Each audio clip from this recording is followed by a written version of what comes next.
If every heavy conversation turns into a fight or an argument, it's likely not the topic of the conversation itself. It's the way that you enter the room. Hi, I am Dylan. I am a men's coach and I am the owner and creator of the Wolverine lifestyle. Let's be real.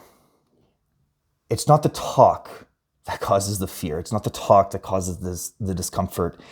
It's the fear of what the talk is going to bring up.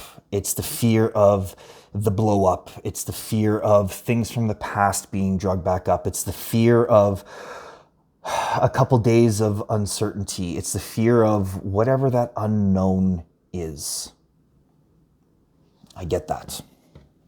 But on the contrary to this, when that fear is what dictates whether or not we show up for that conversation, usually as men, what do? We push it off. We ignore it. We sit in silence. But the reality is the longer that we sit in that silence, the longer that pressure builds. When things come up, when that clench in your guts, that check engine light on your metaphorical dashboard, that imprint on your nervous system, it is a sign that something needs to be addressed.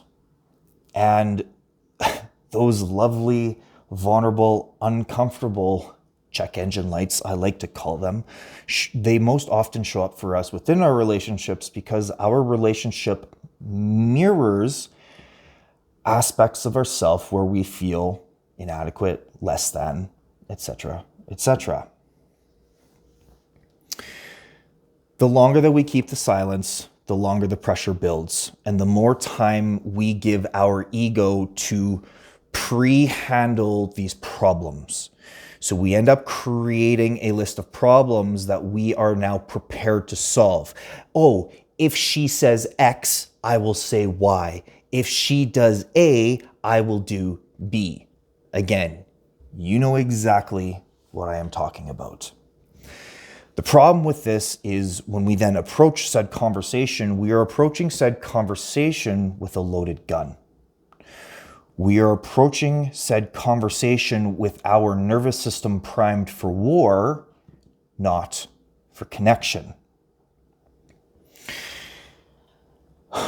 Hard conversations that blow up into a fight are often simply just due to misunderstanding. Misunderstanding on the layer of emotion that is attached to the belief, that is attached to the thought.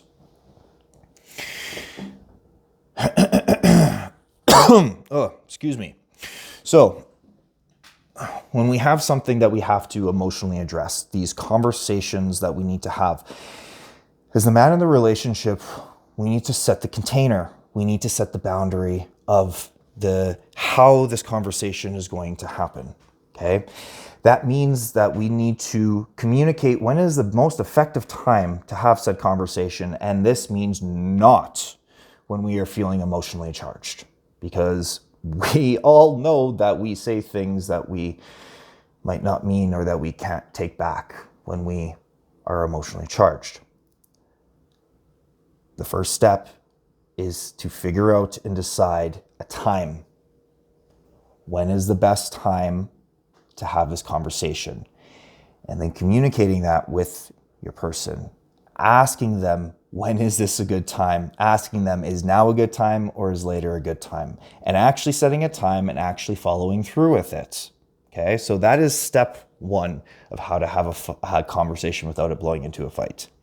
Step two, within this container, don't ever raise your voice. Don't ever be the one to match energy. Always maintain composure. Maintain being grounded. Sometimes this is easier said than done. I get it. I understand. But with time and with practice, this comes. If voices start being raised, you be cognizant and you bring it back down. You are having a conversation. You are not talking at, you are not fighting. This is communication. This is connection. We don't throw information at people and expect it to connect. You don't take a plug, throw it at a wall and expect it to plug in. No, you take it and you finesse it into the socket, right? So delivering information in a conversation is no different. So a quick little recap there. If volumes start to increase, bring the volume back down. If a person, if you find yourself standing or she's standing up, ask to sit back down. If there is something not moving, if there is something in between the two of you, ask to sit in a different room. Sit beside each other. Connect. That's what the check engine light is for. Okay?